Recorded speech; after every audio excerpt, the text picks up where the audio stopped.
Maego vanen Tolkien dili, imlimbaire Mathlin Fararda. Bienvenue dans un nouvel épisode de Tolkien en bref. Aujourd'hui, nous allons poursuivre l'histoire de Beren et Lúthien.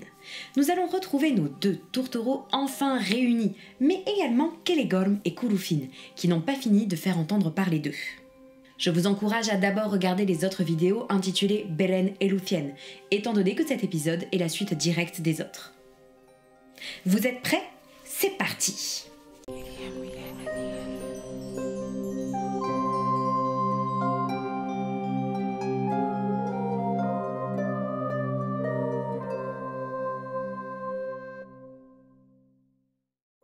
Donc, Lúthien avait contre toute attente réussi à fuir la prison faite par son père, à fuir Celegorm et Curufin qui voulaient la marier de force, vaincre Sauron, détruire Tol Ingaoroth et en libérer tous les prisonniers, dont bien sûr Beren. Malheureusement, elle n'arriva que trop tard pour sauver le roi elfe Finrod qui fut enterré par les deux amoureux sur l'île. Beren et Lúthien profitèrent donc d'un peu de repos dans la forêt de Brethil et Huan retourna auprès de son maître Celegorm. Et en parlant de Celegorm, nous allons justement refaire un petit tour par la cité de Nargothrond. Parmi les elfes emprisonnés par Sauron à Tol Ingaoroth, beaucoup étaient de Nargothrond.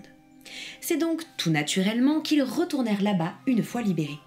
Ils revinrent avec le récit épique de Lúthien, les délivrant, et les choses commencèrent à mal tourner pour Celegorm et Curufin. Car en effet, s'ils avaient acquis par éloquence et malice le cœur du peuple de Nargothrond, les discours de ces nouveaux arrivants enflammèrent les esprits des elfes, et cette fois-ci, les deux frères n'arrivèrent pas à inverser la tendance. Ainsi, les elfes commencèrent à amèrement regretter la mort du roi Finrod, appuyant sur le fait qu'une jeune fille elfe avait réussi là où les deux fils de Fëanor n'avaient même pas tenté d'agir. Ils commencèrent également à chuchoter que ce n'était pas la couardise qui les avait empêchés d'intervenir, mais bien la traîtrise. Le peuple de Nargothrond fut ainsi libéré de l'emprise des fils de Fëanor, et ils se tournèrent à nouveau vers la maison de Finarfin, c'est-à-dire vers Orodreth. Et sans l'intervention de ce dernier, Celegorm et Curufin auraient certainement été mis à mort par le peuple. Hérétique ! Au bûcher ! C'est le bûcher ! Ouh, ils sont chauds patates là, les elfes de Nargothrond. Oui, clairement, ils l'avaient mauvaise de s'être fait manipuler et d'avoir ainsi perdu leur roi. Mais Orodreth calma le jeu, en disant que verser le sang de leur frère elfe n'aurait aucun autre effet que celui d'accentuer la malédiction de Mandos, et qu'il valait donc mieux les chasser définitivement du royaume. Ainsi, là où Celegorm, Curufin et Orodreth avaient, à une époque, réussi à amoindrir les griefs entre les maisons de Finarfin et de Fëanor, les relations entre leurs clans devinrent à nouveau très froides. Orodreth convoqua donc les deux frères pour leur faire part de sa décision de les bannir du royaume. Celegorm et Curufin acceptèrent la sentence, n'ayant pas trop le choix, et partirent de Nargothrond sur leurs chevaux. Seuls les accompagnait Huan, qui continuait à suivre son maître. Car tous ceux du peuple de Fëanor qui vivaient dans la cité elfe les répudièrent et décidèrent de rester auprès d'Orodreth. Même Celebrimbor, fils de Curufin, refusa qu'on puisse l'associer aux actions de son père. Attends. Celebrimbor, celui qui forge les anneaux de pouvoir au deuxième âge ? Oui, c'est la première fois qu'est mentionné Celebrimbor. On ne sait pas qui est sa mère, quel âge il a, depuis quand il est à Nargothrond avec son père, bref, on ne sait rien, mais il est là. Celegorm et Curufin chevauchèrent donc vers le nord, car ils espéraient pouvoir rejoindre leur frère, Maedhros, installé au Himring. Pour cela, ils comptaient traverser le Nimbar, pour ensuite prendre la route qui longeait la bordure nord du Doriath. Ils espéraient faire ainsi aussi vite que possible, tout en évitant au maximum les créatures et ombres maléfiques qui hantaient Nandon Gortheb. Et pourquoi il faut toujours qu'ils passent par là ? Ils pourraient passer par le sud, c'est quand même vachement moins dangereux. Beren et Lúthien, au cours de leur errance bien heureuse, finirent par arriver aux abords du Doriath. Beren, se sentant proche du royaume de Thingol, ne put faire autrement que de se souvenir de la promesse qu'il avait faite au roi. Il sentit le poids de sa mission peser à nouveau sur ses épaules. Et, à contre-cœur, il résolut de laisser Lúthien en Lúthien et de repartir en quête du Silmaril. Mais, bien évidemment, Lúthien, après tout ce qu'elle avait fait pour lui, ne comptait pas le laisser se barrer chez Morgoth tout seul. Elle lui interdit de partir et lui imposa un choix. Soit il abandonnait sa quête, et ils erraient ainsi toute leur vie sur ces terres, soit il poursuivait son serment et allait jusqu'à Angband, mais avec elle, car elle ne voulait plus être séparée de lui et souhaitait partager sa destinée, quelle qu'elle soit. Dans les premières versions, Lúthien désirait rentrer en Doriath, notamment pour retrouver sa mère, qui lui manquait, mais refusait de quitter Beren tout de même, menant les deux amoureux à se résoudre à affronter Morgoth. Alors que Beren et Lúthien discutaient de ce choix complexe, Celegorm et Curufin traversaient la forêt au galop. Et faute à pas de chance, ils virent de loin les deux amoureux et les reconnurent. Animés par des sentiments peu recommandables, les deux frères foncèrent alors sur le couple.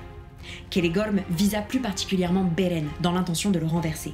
De son côté, Curufin, qui était un excellent cavalier, arriva au niveau de Lúthien et la saisit au galop pour la hisser avec lui sur sa monture. Beren, d'un seul bond, évita alors Celegorm qui lui fonçait dessus pour atterrir directement sur le cheval de Curufin qui était pourtant lancé à toute allure. Ce saut resta d'ailleurs dans les annales de l'histoire des hommes comme des elfes.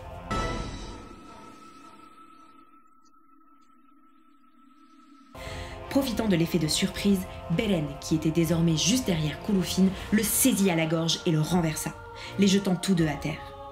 Le cheval cabra et Lúthien fut également renversé et resta allongé dans l'herbe, sans doute sonné par la chute. À terre, le combat continuait, et Beren était en train d'étrangler Curufin. Mais il ne vit pas Celegorm, qui revenait sur lui et braquait sa lance dans sa direction, dans l'intention plutôt évidente de le tuer. C'est à ce moment-là que Juan, qui courait alors auprès de son maître, se libéra définitivement de ce dernier. Ne pouvant supporter ce qui était en train de se passer, il se jeta sur son maître, faisant dévier son cheval et l'empêchant ainsi d'atteindre Beren. Celegorm maudit Juan et son cheval, mais rien n'y faisait. Juan restait là à défendre Beren, et le cheval ne voulait donc pas s'approcher de lui. Lúthien se releva alors et intervint auprès de Beren, l'empêchant d'achever Curufin. Mais Beren, qui devait plutôt la voir mauvaise, ne voulut pas le laisser repartir comme si de rien n'était, et le dépouilla. Il lui prit son équipement, ses armes, et notamment Angrist, un couteau forgé par Telkar, le plus illustre des forgerons nains dans la cité de Nogrod, qui était d'un tranchant redoutable. Beren releva alors Curufin, le repoussa et l'encouragea à retourner à pied auprès des siens, car il libérait son cheval de sa servitude auprès d'un si mauvais maître pour le donner à Lúthien. J'aurais quand même un peu peur d'humilier un gars qui n'a pas l'air d'avoir beaucoup de limites, hein. Curufin maudit Beren, lui souhaitant une mort rapide et cruelle, avant que Celegorm ne le récupère et l'installe sur la croupe de son cheval. Les deux frères firent ainsi mine de repartir. Mais, tandis que Beren se détournait d'eux, Curufin, qui n'éprouvait alors pas les sentiments les plus sympathiques pour Beren, récupéra l'arc de son frère et pendant qu'il s'éloignait, tira une flèche en direction de Lúthien. Juan, réactif, bondit alors et attrapa la flèche dans sa gueule, sauvant ainsi Lúthien. Mais Curufin tira alors une seconde flèche, à nouveau en direction de Lúthien, et cette fois-ci ce fut Beren qui se jeta devant elle pour la protéger, et il reçut le trait en pleine poitrine.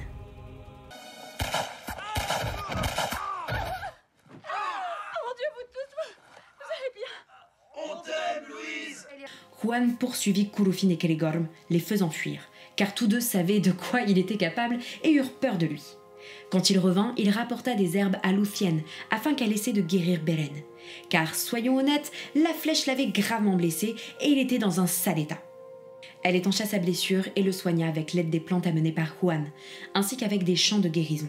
Dans ses sombres rêves, Beren entendit le chant du rossignol qui n'avait de cesse de le guider et de chercher à le ramener auprès de Lúthien. Finalement, la force combinée des dons de Lúthien et de son amour lui permirent de sauver et guérir Beren de cette nouvelle blessure. Une fois Beren rétabli, ils franchirent finalement les frontières du Doriath, car en effet, ils résolurent de s'abriter à nouveau dans ce royaume, étant donné que Morgoth était sans doute au courant des errances de Lúthien et pouvait envoyer des orques à sa recherche.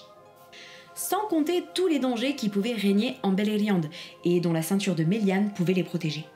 Dans certains textes, ils émettent l'idée d'aller vivre à Nargothrond, mais finalement cette idée est abandonnée pour ne pas risquer de créer des conflits entre Nargothrond et Thingol. Là, Beren fut une nouvelle fois de plus tiraillé entre son serment et son amour pour Lúthien. Cette dernière essaya d'ailleurs dans certains textes de le persuader d'abandonner sa quête et de vivre en marge des autres. Mais il ne put s'y résoudre. Sachant qu'elle l'avait déjà sauvé 2 fois, qu'elle ne comptait pas le laisser partir seule et qu'elle était en sécurité au Doriath, Beren se leva un matin avant le soleil et confia la garde de Lúthien à Juan, tandis qu'elle dormait encore. Il prit le cheval de Curufin et partit, le cœur serré, vers le nord, en direction de la passe du Sirion désormais libérée, en direction du Thangorodrim. Mais pour ne pas emmener qui que ce soit avec lui dans ce domaine de malheur, il laissa repartir le cheval aux environs de Taornofwin et continua à marcher vers un sombre destin, seul. Enfin bref, j'espère que cet épisode vous a plu et que vous avez hâte de connaître la suite de cette histoire. N'hésitez pas à suivre notre chaîne, à nous laisser des commentaires et à nous poser vos questions si vous en avez. N'oubliez pas que si vous souhaitez nous soutenir, vous pouvez également vous abonner à notre chaîne ou cliquer sur le bouton merci. On se retrouve très vite pour poursuivre nos aventures en Terre du Milieu. Namarie Tolkien Jiri.